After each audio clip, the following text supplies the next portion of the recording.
An Indianapolis-born Army veteran continues to serve after losing his sight. His path to recovery and his career helping the disabled has now gained national attention. Fox 59's Gabriela Mirando tells us about his new role appointed by President Trump himself. The hands of a hero.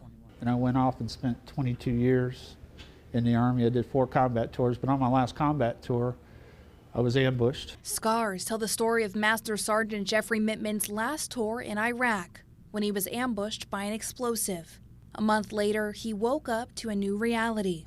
I couldn't see, I couldn't speak. I had a tracheotomy, and I was tied to the bed. More than 40 surgeries worked to mend his injuries, but his vision was gone forever. I never thought about the first blind person I ever met was myself. Surgeons rebuilt his face as he worked to rebuild his life. Well, I think the military in me, the military man, the training, took over at that point. I had a mission. That mission being a devoted family man and helping the blind community.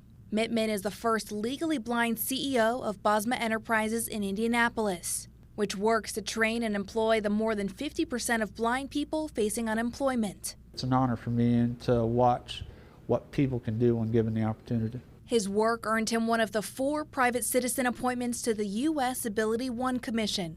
Similar to Bosma, it provides employment opportunities for people who are blind or significantly disabled. My role as the CEO of Bosma, and now as an AbilityOne Commissioner, is to set the example of what blind people can do. If I have the technology and I have the computers and I have everything that's available to me, it equalizes that playing field and I could do any job that you could do. AbilityOne employs about 40,000 disabled Americans to make products for the federal government. It's not something Mittman realized he'd benefited from until recently. The padding that's inside that helmet that saved my life and protected my head when I was hit by that bomb blast was actually created by one of the agencies in the AbilityOne program. From battlefield to boardroom, it's a full circle moment for the retired soldier, who says he looks forward to continue showing a lack of sight doesn't mean a lack of opportunity. It's important to represent them, and it's a great honor. It's one of the great honors of my life.